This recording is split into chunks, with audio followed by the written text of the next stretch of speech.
You know, I always find it kind of funny how you light-skinned cats end up being so damn militant.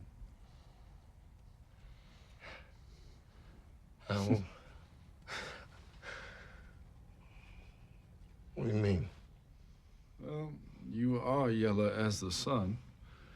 And when I think about who the most outspoken, consequences-be-damned brothers out there are, it's all you light-skinned boys. You know, you, W.E.B. Du Bois, Adam Clayton Powell. Well, I never pay any attention to complexions, Jimmy, because we are all black people. Don't suddenly talk to me like I'm stupid.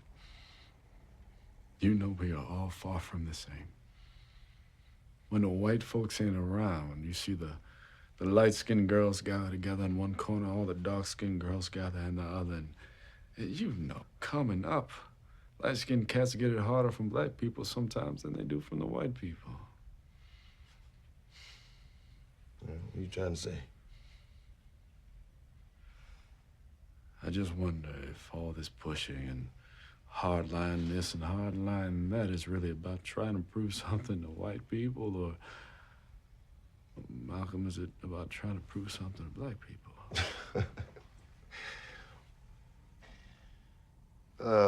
Well, it's a very interesting way of looking at things, I suppose. Well, just something I noticed is all. When you see a class of mulattoes beginning to rise, you are now looking at open warfare. You are about to face assault. I'm telling you now, the mulattoes are here, and they're dangerous.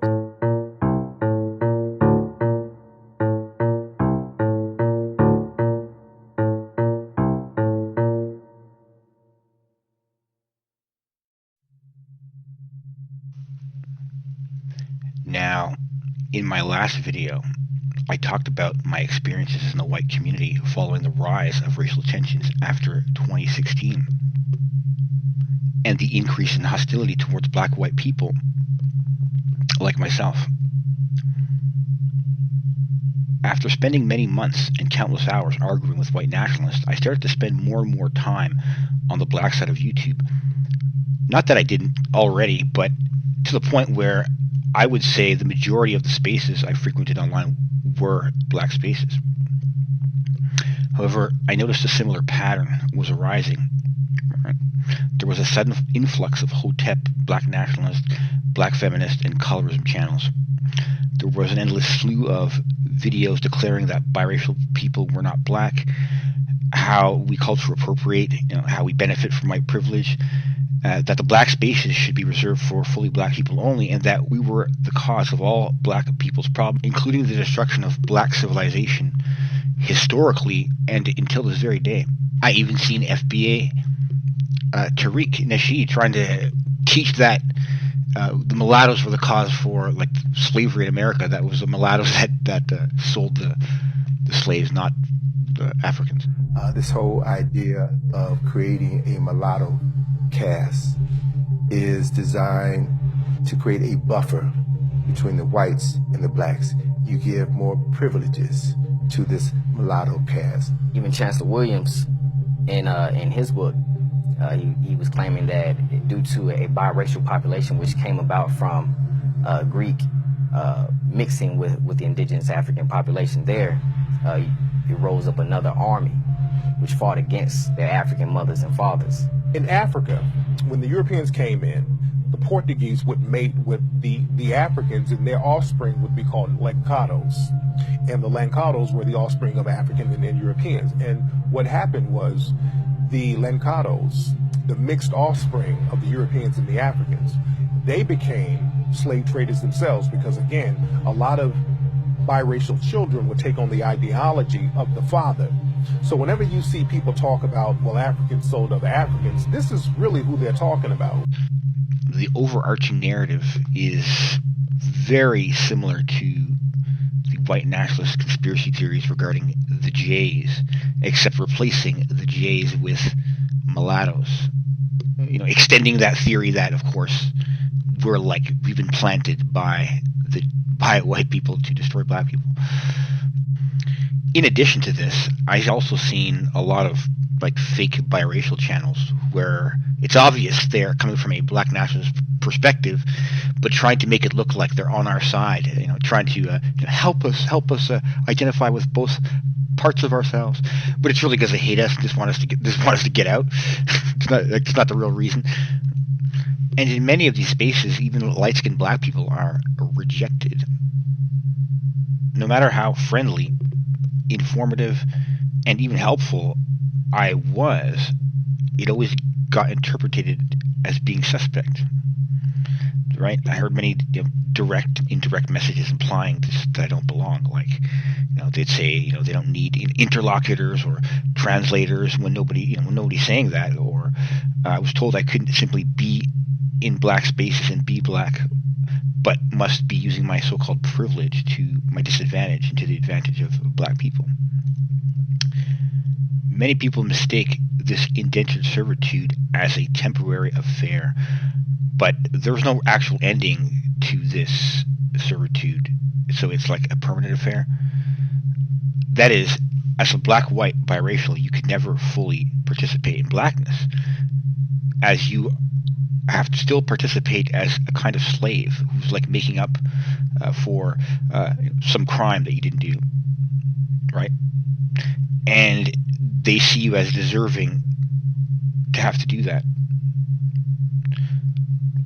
In other words, it's a permanent form of mental slavery with no light at the end of the tunnel, or rewards, since any achievement you have will be attributed to your whiteness and not of merit.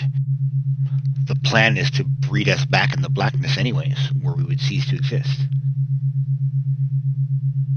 This is why they try everything in their power to prevent us from being together. The truth is, our relationship with them has always been abusive, and to our detriment, even to this day.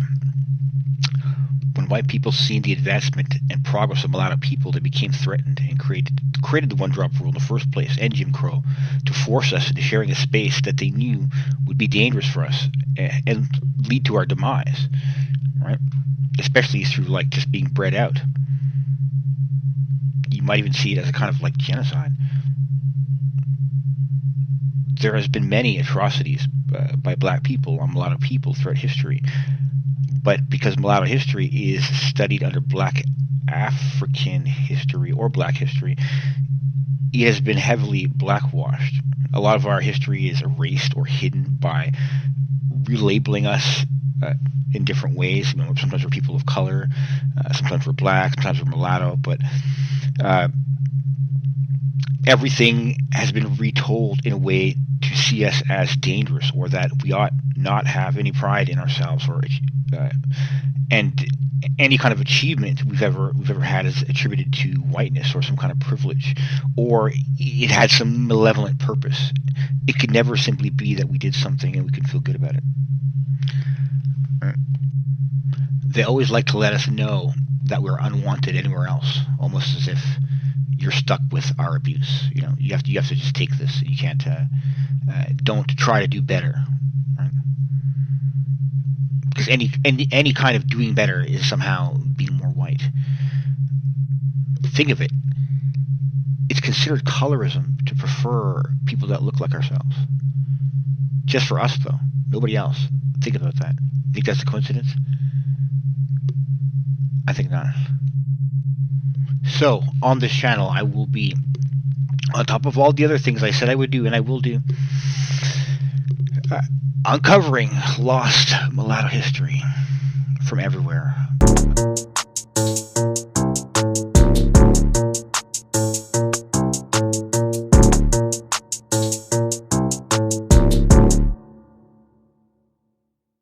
The next day, General Soloke was dark-skinned and well-built, and fit the description of a ruler. At first, Soloke was malleable and agreeable. However, within a short period of time, Soloke surprisingly rejected his backers, which was primarily the mulattoes, and began to consolidate himself as the absolute ruler of Haiti. He organized a private militia, the Zinglings, and proceeded to arrest, kill, and burn out anyone who opposed him, especially mulattoes. Soloke's power consolidation saw an increase in racial discrimination in favor of Haiti's black population, including a massacre of the mulattoes in Port-au-Prince on April 16, 1848. Most of the mulatto population went into hiding while Solok seized properties, gold, and anything valuable that was left behind. Solok placed heavy restrictions towards all opposition, and a wave of violence used against potential rivals led to numerous murders. Solok even went as far as killing Jean-Jacques Dessalines' son, César Dessalines, which was a close compatriot to him. In 1858, a revolution against Solok was led by the mulatto General Fabre Gaffard, Duc de Ibarra, and in December of that year, Gaffard defeated Solok's army and seized control of most of Haiti. General Faustin Solok was a disgrace to the nation of Haiti. Because of his hatred, he created a division between the blacks and the mulatto Haitians. This division would follow us throughout history and will continue to do so unless we put an end to it.